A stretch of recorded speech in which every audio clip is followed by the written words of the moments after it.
Hey everyone, welcome back to Sapna study academy. आज हम class 9 science का chapter number 4 structure of the atom discuss करेंगे। इसे हम एकदम कहानी की तरह सुनेंगे ताकि हमें ये चीज़ें याद रहें। तो जैसे हमने लास्ट चैप्टर में पढ़ा था कि डाल्टन ने क्या बोला था कि जो एटम है उसे हम फर्दर डिवाइड नहीं कर सकते हैं। तो जैसे ही उन्होंने अपनी थ्योरी दी उसके बाद साइंटिस्ट इसके पीछे पड़ गए कि क्या सच में ही हम किसी एटम को डिवाइड नहीं कर सकते, क्या इनके अंदर कुछ भी नहीं होता है, क्या कोई चार्ज प्रेजेंट है नहीं है।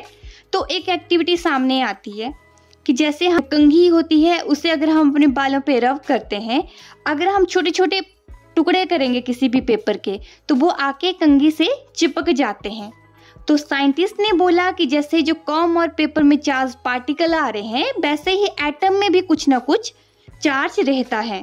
तो जो साइंटिस्ट फर्दर एटम को स्टडी कर रहे थे उन्होंने बोला कि जो एटम है बना होता है पेन से। P for proton, E for electron और N फॉर न्यूट्रॉन।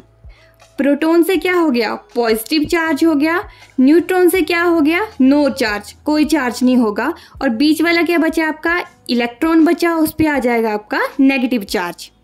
इस पेन को जिन्होंने डिस्कवर किया उनका नाम है GTC।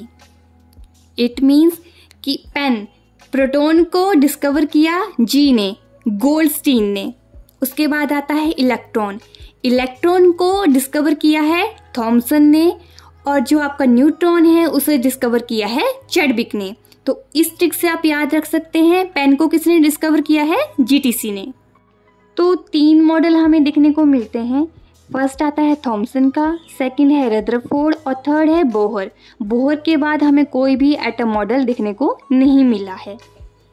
इसे आप ऐसे भी याद रख सकते हैं, तुम रहने दो बोहर कर लेगा। तुमसे क्या हो गया थॉमसन और रहने से क्या हो गया रदरफोर्ड। सबसे पहले हम डिस्कस कर लेते हैं Thomson's model of an atom. तो एक दिन क्या हुआ था, हमारे थॉमसन जी वाटरमेलन खा रहे थे, तभी उनके पास उनके स्टूडेंट्स आते हैं। उन्होंने उन्हें बताया कि जो डाल्टन ने अपनी थ्योरी दी है एटम के लिए, तो आप भी इसके लिए कुछ बताइए कि इसके अंदर क्या है क्या नहीं है, कौन कौन से चार्जेस हैं। तो उन्होंने वाटरमेलन खाते खाते ही बताया कि जो वाटरमेलन है ये हमारा एटम है। इसके अंदर जो आपका जो रेड सा पार्ट दिख रहा है ये प्रोटॉन है, और जितना भी आपको बीच में जो सीड्स दिख रहे हैं, जो ब्लैक ब्लैक आपको बीज दिख रहे हैं, वो आ जाते हैं आपके इलेक्ट्रॉन।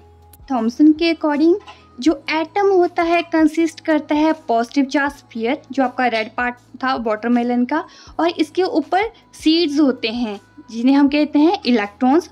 उन्होंने एक और चीज़ बोली कि जो नेगेटिव और पॉजिटिव चार्ज होते हैं, मतलब जो प्रोटॉन और इलेक्ट्रॉन होते हैं, दोनों का मैग्नीट्यूड इक्वल होता है। अभी दोनों का मैग्नीट्यूड इक्वल होगा तो प्रोटॉन और इलेक्ट्रॉन एक दूसरे को क्या कर देंगे, कैंसिल आउट कर देंगे। तो उन्होंने बोला कि जो पूरा का पूरा आपका एटम है वो न्यूट्रल होता है। जितने भी मॉडल्स हैं आपको लाइफ टाइम के लिए याद हो जाएंगे। बस थोड़ा सा मेरी वीडियोस के साथ साथ अपने नोट्स भी तैयार करते रहिए ताकि आप अपनी हैंडराइटिंग में पढ़ेंगे तो आपको और इजीली आपको लर्न रहेगा। अगर किसी भी कंसेप्ट में अगर आपको कोई भी प्रॉब्लम आ रही है तो please let me know comment below, ताकि मैं आपके सारे के सारे कन्फ्यूजन्स को दूर कर सकूं। तो थॉमसन का जो मॉडल था उस वजह से बहुत से साइंटिस्ट कंफ्यूज हो गए। तो इस कन्फ्यूजन को दूर करने के लिए बाद में आए रदरफोर्ड मॉडल। उन्होंने क्या किया, एकदम पतली सी गोल्ड फॉइल ली और उसके थ्रू अल्फा पार्टिकल्स को पास किया। अल्फा पार्टिकल्स क्या है, डबली चार्ज्ड हीलियम आयंस। तो इस एक्सपेरिमेंट के ड्यूरिंग उन्होंने क्या देखा कि बहुत से जो अल्फा पार्टिकल्स हैं वो इस गोल्ड फॉइल को क्रॉस कर रहे हैं, यहाँ से पास हो रहे हैं। आप यहाँ पे देख रहे हैं बहुत से पार्टिकल्स क्या कर रहे हैं, गोल्ड फॉइल के थ्रू अगली साइड पास हो जा रहे हैं। कुछ पार्टिकल्स क्या हो रहे हैं, उनकी डिफ्लेक्शन हो रही है, और बहुत ही कम पार्टिकल्स पूरा 180 डिग्री घूम के आ रहे हैं। इस एक्सपेरिमेंट से उन्होंने 3 चीज़ों को फाइंड आउट किया। उन्होंने देखा कि जो मोस्ट ऑफ द स्पेस होता है इनसाइड एटम वो एम्प्टी है। अगर कोई स्पेस खाली है उसी वजह से तो इतने सारे अल्फा पार्टिकल जो हैं वो पास हो रहे हैं। सेकेंड, उन्होंने देखा कि जितना भी पॉजिटिव चार्ज होता है वो बहुत ही कम स्पेस लेता है किसी भी एटम में, तभी बहुत कम आपके पार्टिकल डिफ्लेक्ट हो रहे हैं।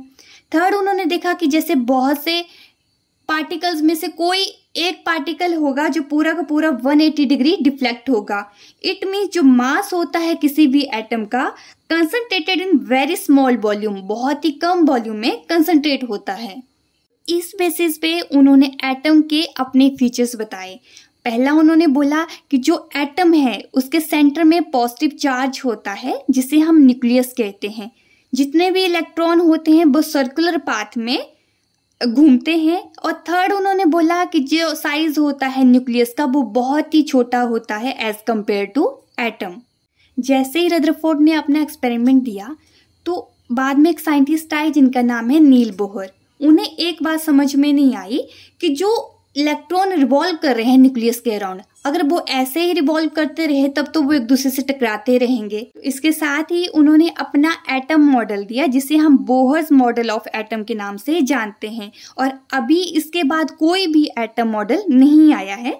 तो उन्होंने बोला है जितने भी इलेक्ट्रॉन्स हैं वो मूव करते हैं ऑर्बिट्स में, जिन्हें हम कहते हैं डिस्क्रीट ऑर्बिट्स।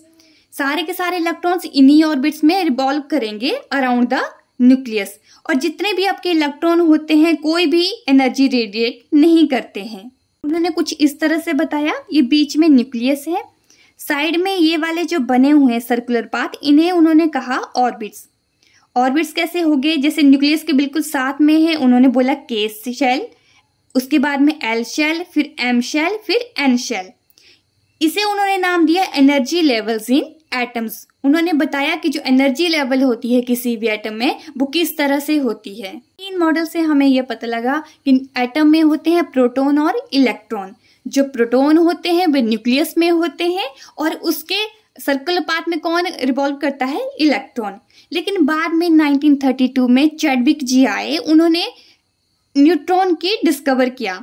उन्होंने बोला जो न्यूट्रॉन है वो भी न्यूक्लियस में होता है और इनका जो मास होता है नियर बाई इक्वल टू होता है प्रोटॉन।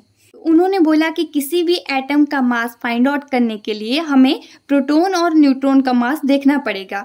तो ये किसके इक्वल हो जाएगा, sum of the masses of proton plus neutron. तो इससे हम mass of atom find out कर सकते हैं। सो आई बिलीव कि आप स्ट्रक्चर ऑफ एटम बहुत अच्छे से समझ गए हैं। कल हम वैलेंसी के बारे में पढ़ेंगे जिसे भी हम ट्रिक्स के साथ पढ़ेंगे ताकि आपको समझने में और ज़्यादा आसानी हो। तब तक के लिए thank you and stay connected. Please do like, share and subscribe to my YouTube channel. Thank you.